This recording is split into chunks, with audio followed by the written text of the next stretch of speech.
Andrew, thank you for meeting with me. Enjoy the session. I loved it. Very interesting. I think you have a career as a future politician. Please, that's not something I would at this point in time. You're cut out for it. We could go into the logistics problems, we could go into the ESCOM problems, we could go into the government problems, we could go into the white paper problems. Let's not. Good. We are where we are, we've got what we've got, we do what we can with what we have where we are. And for me, it seems to me that I have this sense of impending doom looming on the horizon. Like that freight train is coming towards you to do nothing about it. And I'm getting more and more concerned about the future of manufacturing in South Africa, specifically broadly, but specifically with the OEMs. My sense is that it's losing control of it. We don't have clear policy. You, for example, are producing 55,000 vehicles this last year that you exported. You've got 6 years left of that market. I imagine it's going to wind down quite a bit before we get to 2030. What are you going to do to replace the destination for those 55,000 vehicles?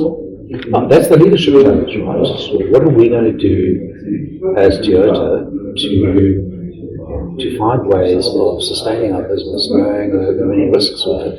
And we're not alone in this. I mean, yes, all automotive companies all over the world are being challenged for their very existence. I mean, right now, electrification of vehicles has been consolidated into a few areas, obviously from a feasibility point of view. So we've got to look at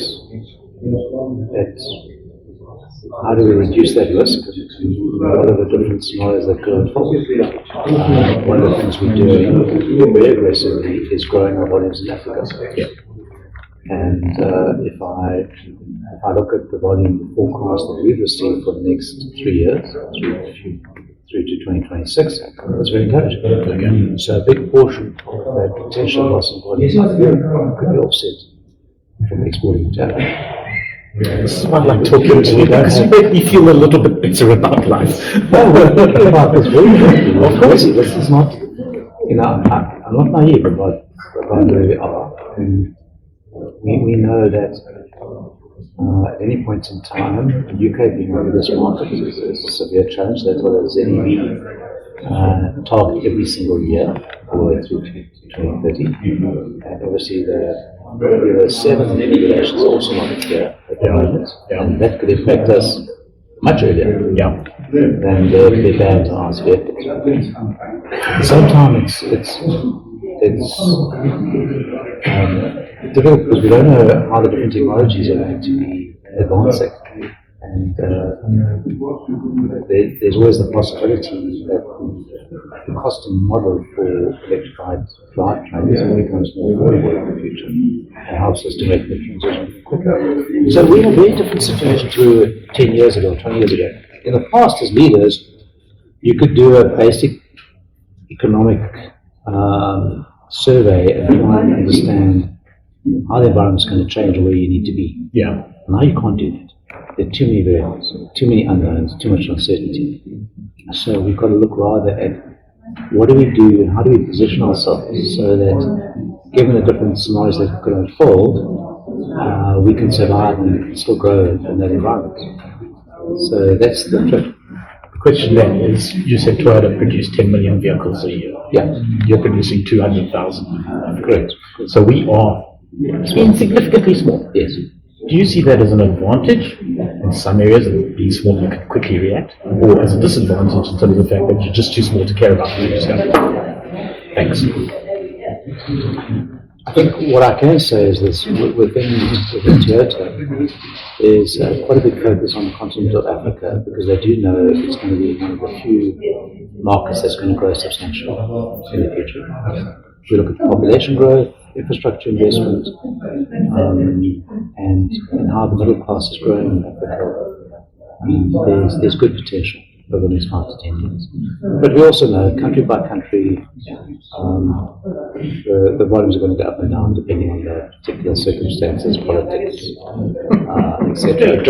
in those countries. So, and the TMC see us as being a manufacturing hub for Africa. So specifically in South Africa? Yes. So that's TMCC TSAM has been manufacturing upgrade.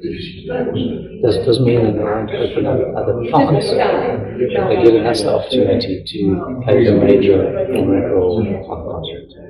It's a good opportunity for us. Now we've got to prove that we can deliver on that. So I don't have any concern. Would they see that role? Sorry, Andrew. Would they see that role as being South Africa-based only, or TSAM would not be? You wouldn't be encouraged to start up operations in. No. At the moment, it's all about what we can do inside of Show us what you got. Yeah, so I mean, obviously, with African continental free trade agreements, there's going to be an opportunity for us to reduce our import duties into the rest of Africa and give us a substantial advantage over India or Thailand or other countries. And that's a unique situation. So we do whatever we can to make sure the continental agreement actually does find You have a future in politics, so. Well, but you got to play a part, right? You can't sit back and say, well, we'll wait and see. Of course. So I'm playing a part in that discussion, trying to find ways in which we can accelerate it. So after the flood disaster, I'll tell you frankly, tremendous support from TNC. And I think as long as we show that we can be globally competitive, show that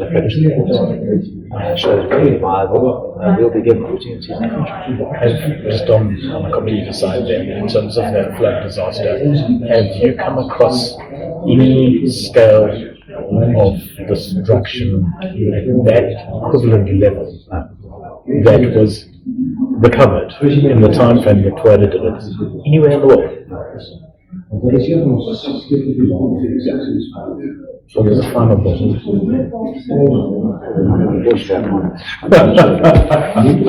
I had to ask. It was an unintended, uninvited investment into Toyota South Africa's manufacturing. So I understand that the budgetary capacity for additional investment going forward is going to be somewhat constrained by the investment that's already been made. I understand there's obviously a fair amount of insurance and things that kicked in to offset those unanticipated costs.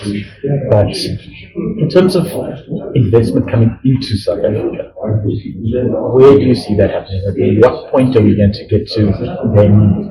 How long is it going to take before we can say that enough time has passed, we actually understand our future models and future development progress, but now we're going to pull the trigger and put some money into it? No, it's an incremental step. So we'll be making investments in local contents, we'll be making investments in new generation vehicles, even if they are conventional technology. Sure. And we'll be starting off with smaller, lower volume. You're not going to jump in and do a forward 12 billion, whatever it was, $1 billion, but you have to take small steps and progressively do it that way. Okay. Congratulations on your performance. That's phenomenal. That's phenomenal. I'm just really quite relieved. Well done. Thank you very much for your time, Andrew. Hello, my name is Michael. I'm the owner of Change Cars and the host of the TV show All Things Motoring.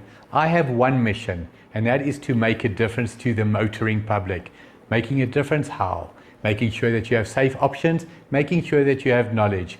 In that regard, it is my absolute pleasure and privilege to work with Alan Rosenmeyer of Motor Matters. The man with a hat, I'm the man with no hat, he's the man with the knowledge. Thank you for watching.